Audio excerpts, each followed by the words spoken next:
Welcome to The Secrets of Success. By following the proven techniques of the guests who appear on this series, you'll learn that even successful people run into detours and failures, and how you can apply their success techniques to change your life.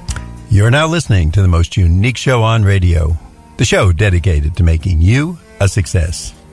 Bill Wooditch failed over 1,500 times each week. So why is he a guest on The Secrets of Success? Let's find out. Bill, thanks for being with us today. Bill, thank you very much for the invitation. I look forward to the show. Now, Bill, you mentioned very openly in your book, you had a career where you literally failed 1,500, I think something like 375 times a day was the number you quoted? About 1,500, I think, a week. Okay, that's enough. Now, you know, when I hear you say that, I start to get those hives of rejection again. I start to feel, I'm starting to sweat. But it's also one of the keys to success, as you bring out in your book, because you recognize that it took failure to lead to success. Am I correct? You know, Bill, I picture a coin, and I think it's two sides of the same coin, failure and success. And I think that it's the serious student we talk about success. And the serious student of success is going to find that failure is an indispensable teacher, indispensable. And it's the only way to move forward is by learning from the mistakes you made, try more, adapt, be agile, and then move forward. And the very first words in the book, as I open it up, and literally the first paragraph, if you want to be successful, fail more. And I like that because I think you kind of take away the stranger in the room, or the the elephant in the room. There's nothing wrong with failing. You know, Elon Musk has a threshold for failure. It's an actual threshold, and he has been quoted as saying that he would fail 90% of the time if he could get a 10% response that was a favorable or successful outcome. 90% was his acceptable. And he said, even if I didn't hit the 90 and I completely washed out with 100%, at least some of the lessons of my failures could be applied by those coming after me. So eventually it could be a collective success. I love that stuff. And, are we too, I guess the TV presents itself today where people get on there and go, I must succeed. Failure is not an option. And we kind of get the image that if we see someone successful, they're successful 100% of the time. Well, we know a top baseball player, if they get 3 out of 10 hits, that's batting 300. That's enormously successful, and yet they fail 7 out of 10 times. Yeah, you can make it to the Hall of Fame. Exactly. Oh, yeah. So, I think it's something, you hit a good point here. Societal norms and expectation of success, the way society will define success in terms of material gain, and really the clean version that looks almost like it came off an assembly line of someone who's never failed, is simply a Hollywood contrivance. They don't see how the sausage is made, what's in the work, what's in the rejection, the failure, the 1,000 of no's before you get a glimmer of a yes. They don't see that. They just see a finished product. And when I wrote Failmore, I thought, what's the most important thing to write about? Parachutes, balloons, you too can be a success. No, it's actually a how-to book of how to move through that threshold of pain, rejection that we call failure, setback, and then learn from those lessons, a really scientific way to learn and move forward. I think that's a more valuable way to apply the science of success than to just say, you can do it too. Here's your motivation for the day. And Bill, we should tell our audience, when we say that you failed 1,500 times a week, one of your early jobs was in cold calling, and I think that's what the example, if I recall from your book, that you had to make a lot of cold calls, and obviously most of them are going to be rejected. I guess today a machine does it, but most of them are going to be rejects, but it's worth it to get those 1 or 2 at the end of the line. Is that the deal? That's the bargain. The bargain for success is this: how much pain can you really accept to have a breakthrough for success? And I mean this to my core. And I've worked with and I've hired hundreds of salespeople and trained them. And there's a threshold. And if they stop short of what the mandated call number is, invariably they're going to fail. if they keep pushing and pushing, because it is a law of numbers, and you're right, machines are doing most of the answering now, so it's a little different than my day, you will find a level of success. You'll learn to make better calls, smarter calls, more effective calls. Now, you say experience is the residue of failure. Can you explain what that means? Well, if you don't learn from the lesson of failure, it's just an experience. But if the experience provides a lesson that you can learn from, and then not only learn from, Bill, but actually apply and try, make those modifications, make those changes, those iterations, and then try it again. That's how I learned. Because my fear, and I think fear is very closely associated with success in this way, I kept my fear close to me, and my fear was to really ultimately fail and have to go back to the factory where I came from when I basically just crawled out of high school. And I never, that fear just drove me. So the sting of rejection, no matter how many times I had to take that a day, paled, was nothing compared to that intense pain I felt from the fear of failure. So and ultimate failure to me was to just go back home. I wasn't going to take that. And you mentioned, and I think this is so applicable, but we never get to this next line, the failure only stops us if you don't get back up. Absolutely.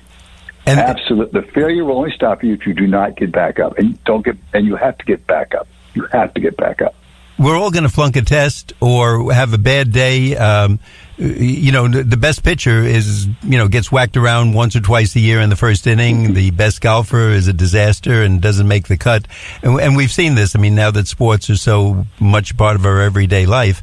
But just to use an analogy, this is going to happen. And as we go through the show, I know you have some great examples of people who we look at them now as the ultimate success in the world, and yet their early days in their career were disasters.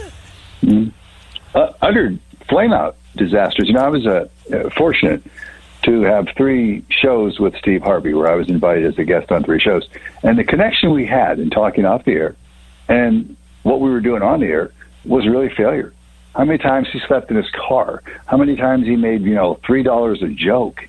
How many times he bombed out? And what he did to recover when he did bomb out. And, one of the things we have to do is take down that rear view mirror of self-recrimination and blame and looking in the mirror, thinking about what happened before, not pulling the nuggets of lesson out of what happened, but to keep reliving that pain. We're never going to go forward doing that. That's a whole lot of the forward thinking you have to adapt. And the greats, whether it's Mark Cuban, Jack Ma, I think Steve Harvey as well, those are the people who were able to understand failure is the way forward. Bill, we would like to let our audience know that if you're just tuning in, you're listening to The Secrets of Success on the voice of Nassau Community College, 90.3 WHPC. I'm your host, Bill Horan, and today we're talking to Bill Wooditch. He's the author of Failmore. And Bill, can you tell us where we can get the book and if there's a website where we can learn more about it? You can walk into a Barnes & Noble, you can order off of Amazon.com, or you can, on the way to your next flight, you stop into a bookstore at your airport, you can pick it up as well. And my website is Bill Wooditch, that's WOODITCH.com. And we'll give that information. You can pick up the book. We'll give it later in the show. Right. And I would say to anybody, if you're on a plane and you're on your way to give a talk or be at a talk, this is going to give you a very interesting angle to talk about, because we don't really think of things this way. In fact, usually that word failure, we just don't even want to admit that our son or our daughter or our brother failed at something. Even if it's a test in the 4th grade, no, they didn't fail, the teacher was wrong, or blah, blah, blah. There's such a stigma to that word. And are we getting away from that now, that failure is such a bad thing? I don't think so. And you bring up a great point about having a growth mindset, where the growth mindset is one that you can be able to understand that, hey, this is a process, and let's see what we can do to get the intended outcome, as opposed to a fixed mindset, which is get the grade, get into the good schools. And I'll tell you why I'm saying I don't think so. But look at the people now who are trying to buy their way into top colleges. Look at the people who are now, that's all over the news. The top colleges and people who are trying to buy their kids' way in, we're still known for better school, better job, better money, better everything, a perfect world, and it does not exist.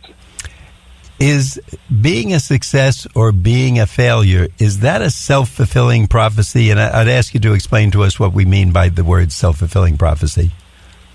I absolutely think so. I think if you think of yourself as someone who is going to fail, that self-fulfilling prophecy will limit your potential because you won't even uncork the potential. You won't try. You'll think, I'm going to fail. That negative attitude will display itself in a lack of confidence. And Bill, the one thing I learned in over 25 years of sales is people feed and read from your confidence first before they ever stick around to learn if you're competent.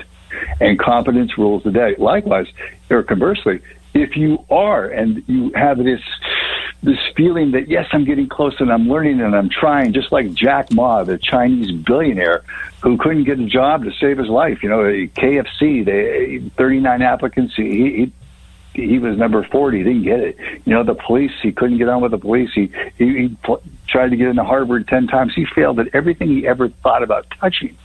But he never lost his enthusiasm. He never lost his self-belief, and that's the most important thing we carry forward is the belief in self.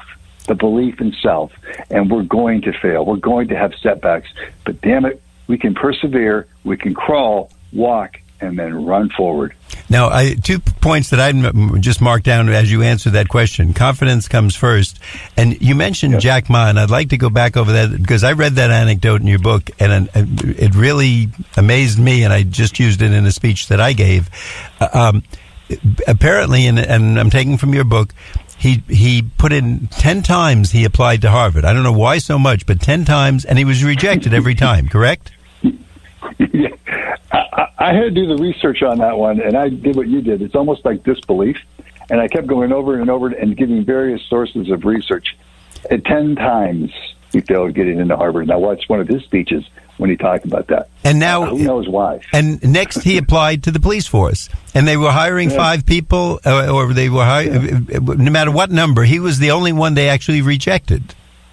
And you know what they told him? You're just no good. No good. Yeah, I mean, boy, that's no good. Now that's putting it on the line. No political correctness there. You're no good. But to his credit, he kept going for jobs. But now, going from police officer in Harvard, he went for a job at Kentucky Fried Chicken. Mm-hmm. And what happened? Didn't get that. Didn't get that either. Am I right? There were 25 applicants, and he wasn't one of the ones taken. Didn't get it. In fact, I feel like I'm an expert from your book, but didn't he go for like 30 other jobs and he was turned down? Didn't get it. He was the poster boy for failure. I should have put him on the cover of the book. Now, the thing is, most of us, I think when we hear the name Jack Ma, we might not instantly recognize it. Tell us where Jack Ma is today. He founded and sold a company named Alibaba. And his net worth, I just did the research on this yesterday, was slightly, a little tick, about $39.8 billion. And I want to emphasize that because sometimes people have bad hearing like me. That's billion, not 39 million, which would be extremely impressive. But this is a guy who couldn't get into Harvard, couldn't get a job with Kentucky Fried Chicken, couldn't get a job with 30 other companies. And he sold his company for $39 billion, you said, correct? 39 billion. And what is the one common theme that we all carry forward? As you said up front, hey, you're not failing if you just get up. He got up a lot. And he just kept getting up. Somehow, I bet if he puts in for Harvard again today, he's going to get in, and I think he'll be going to classes in the Jack Ma building or the Jack Ma gymnasium or the Jack Ma Tower or something like that. Bill, we want to find out more about failing more, but at this point in the show, we want to remind our listeners that you're listening to The Secrets of Success. My name is Bill Horan, and you're listening to the show on the voice of Nassau Community College, 90.3 WHPC. We'll be right back after this brief break. They're the difference makers, separated from family, enduring hardships far from home, sacrificing for their country while serving in a different country. Well, for those of us who support our armed forces through the USO, we get to make a difference too. Through the USO, we get to be the force that delivers the phone call between spouse and deployed service member. The force that brings newborn and new parent together through a delivery room video chat. and the force that makes sure our military, serving 7,000 miles away, gets to watch the big game from a USO center. We get to be the force behind the forces, connecting them to every comfort of family, home, and country possible. It's a good feeling to make a difference. Visit uso.org/force to learn how you can be the force behind the forces.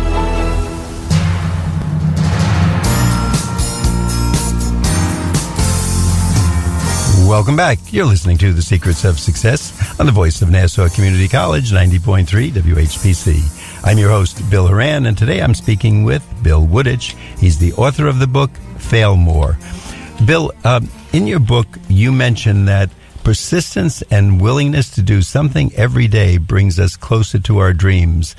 Can you expound on that a little bit? Because I've honestly found that to be very, very true in my life, and I'd just like to hear your comments. You're really just doing what I think it was Stephen Covey who talked about sharpening the axe. Your persistence is in growing your skill set and making sure you're in the right environment for your skills, for your aptitude. For instance, if I wanted to be an engineer, I couldn't do it because, like Jack Ma, I'm terrible at math. I know what my strengths are. I've learned what my strengths are, and when I'm in the right environment, a fertile environment where I can sharpen that skill set, I can be persistent, know that I'm not running up against the wall, pounding my head saying, I'm trying more, but I'm failing. There's a certain point where possibly you have to look for another vocation, possibly you have to look for another employer, or you're ready to start your own company. So I think that persistence key, just when it's the darkest, like Churchill said, to paraphrase him, is when the light will come up. And in making cold calls, knocking on doors, whatever your business is, no matter what it is, there'll be a point when you feel like quitting. There'll be a point when you feel like breaking.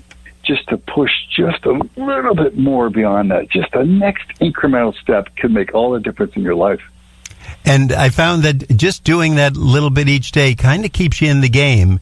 And it also makes you feel like you're a participant. I guess it's like the batter. You go up and you try and you go up and you know someday that streak is going to break and you're going to start getting the hits.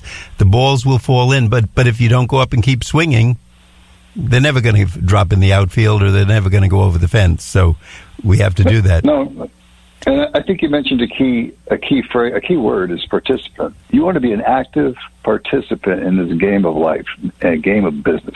You don't want to be an observer standing on the sideline watching it go by. Now, Bill, I read in your book a term that I found interesting, but I want you to explain it because it's new to me. What is the circle of avoidance? It's a cycle. I'm sorry. Cycle. You know, it's picture this. You don't want to do something, whether it's on the home front, whether it's in business, and you tend to do other things that make you look busy, and they're not vital or important to moving the needle on your career or your life, but you don't want to do those things because they're tougher. You might not succeed. So you fall into this cycle where you start to avoid those things, and perhaps instead of meeting with a client, you got a doctor's appointment that you scheduled. It's not necessary, but you did it. You'd rather make files instead of engaging with someone flesh to flesh and getting in front of them. It gets to be a cycle where you start to believe that you're doing the work, you're really trying, but you're not doing those things that are vital to moving your career and your life forward. And that's a huge, huge thing you need to know. Am I in the cycle of avoidance, or am I really doing those things to the best of my ability? Now, Bill, most of us feel that there's a reason we're not succeeding, and we like to find a cause, but you actually say that for most things in life, being a victim is a choice, and I'm sure a lot of people would be ready to argue with you if you were up on a podium or in front of a room. Can you explain what that means, and why do you say it's a choice? Well, I do, and I'm talking about victims in the sense of the workplace to a large degree, because most of us choose to be less than. We choose the comfort of the known. We don't want to lean into uncertainty because that's where the pain is. So we'll stand around the water cooler. We'll accept our 9-to-5 jobs. We won't try to better ourselves. We won't try to grow our skill set. So really what we're doing is raising our hands, and there's a lot of us that will be raising the hand of victimology and saying, I don't want to do that. And you don't want to fail. You don't want to be seen as less than to your peers. You don't want to put yourself out there, because it goes way back to our schools, our sometimes our parents, maybe it's our friends, who say, don't be rejected, and you feel that shame of being less than. So we fall into the victimology. Hey, I can't do it. It's someone else's fault. Not my fault. I never had the right amount of schooling, didn't have enough money. There's always something that sounds like a victim, and I don't want to partner with them. I'll console weakness, but I don't really want to partner with it, and that's probably going to get some ire out there as well. Bill, a few years ago we had someone on the show, and he admitted he was not a good-looking guy. In fact, he was probably below the 50% level, yet people were always amazed at the how beautiful his dates were. And he admitted to everyone on the show, he said, you know what, I get turned down a lot, but I keep asking, and as a result, I have a lot of very beautiful girlfriends because I keep my head in the game, and I'm going to fail. I'm going to get turned down, but I keep going back in. I keep asking the next one and the next one. And there's 52 weekends in a year, and he's having a pretty good time in life. So, you know what? You just hit the one thing too. You hit confidence. He didn't lose that belief in himself, and he understood the law of numbers. And if I'd have had that analogy, I would have probably put it in the book. I like that one. I've used it a lot because I thought it was such a great one, and admitted, and people would say to him, how's unattractive? They didn't say ugly, but as an unattractive guy like you, right. He admitted, he said, I get turned down a lot, but I keep asking, and, out of the game of numbers, someone says, oh, you have my personality, or we have a lot in common, or whatever, and he said, I amazingly come out with a lot of very beautiful girlfriends. Bill, at this point in the show, I just want to remind our listeners that you're listening to The Secrets of Success on the voice of Nassau Community College, 90.3 WHPC. You're listening today to Bill Wooditch. That's spelled Wooditch. He's the author of a book, Failmore, a very interesting book, and one that will definitely get people's attention if you're looking for a topic to talk about, or if you want to just read it and maybe change the direction of your life a bit. Bill, where can we get the book, and tell us where the website is? It's at a nearby Barnes & Noble. It'll be in airports. It'll be on Amazon, barnesandnoble.com, amazon.com, or the actual bricks and mortars of Barnes & Nobles, if you can believe such things still exist. And I know they do. And I will say this, I'm very happy, and it's a collaborative effort from everyone who was involved with the book, that the book was number 4 on the Wall Street Journal bestseller list. So I think that some people were finding value in the book. And give us the website, please. It's BillWooditch.com, and it's WOODITCH, BillWooditch.com. Easy enough to remember. And to our audience, if you missed part of the show, you can also go to nccradio.org. You'll get the podcast of the show. Just look for Secrets of Success podcasts, and of course our guest Bill Wooditch. And you can get the full show, or if you want to listen to it again, or if you want either friends or fellow employees or employers to listen to the show, you can recommend it, and they can listen to it there and get Bill's opinion on these matters and why we should fail more and not be afraid of failure. Bill, you mentioned that mindset is so important, and it will actually dictate reality. What is the mindset you want us to have, and how should we get up each morning and look at each day?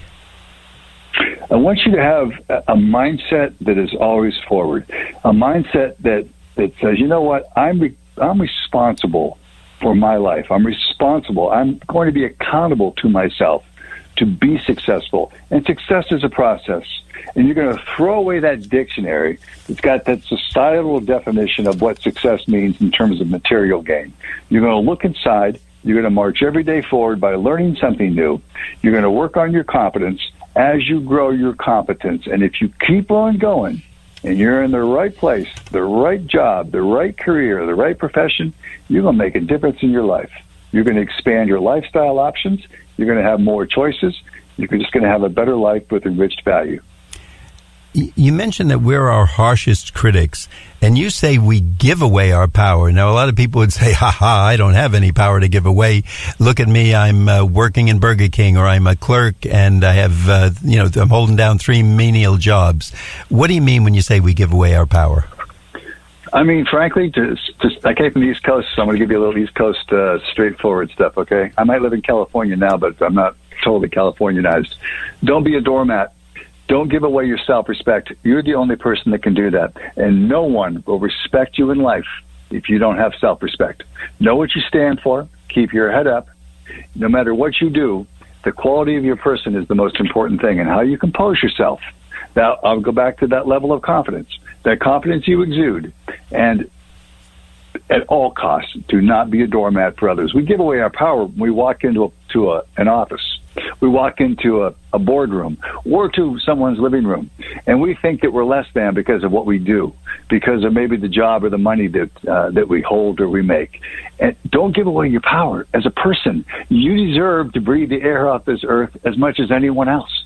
And I would often find that people in business, sometimes no matter what the degree, or politicians, or any walk of life where there's a designation or a position, are probably not quite as smart and capable as we think they are. We give away our power. Don't give away your power. And Bill, I always look for a takeaway, and one of the things I read in your book, you say we must accept the fact that failure will accompany the next level of achievement. Can you put that in simpler words for us? If you succeed at what you're doing, you've been trying, you've been having some success, you've adjusted, you failed, you might have failed often. To break through to that next barrier, that next level of accomplishment, achievement, the next rung up the job ladder, that next position you want to apply for, there's going to be more challenges. Different challenges, unique challenges, and you're going to have to feel that sting of rejection, that pain of failure all over again, that discomfort of not knowing, of having to learn new skills. And the one thing, Bill, 2 things that we just try to avoid as humans: change and loss. But both of them accompany success. You bring out a great point, and I just keep thinking that next year's class in Harvard, everybody there has a 4.0 until they get to Harvard, and then they get filtered out, and it's the same thing with the baseball leagues and the football draft. The fellow who was the Heisman winner in college is just one of many when he gets to the National Football League, because he's reached that next level, and I think we all have to look at life that way. Bill, we want to thank you so much for being with us today. The book is Failmore. It's by our guest, Bill Wooditch, Woodith. The website, real quick, Bill?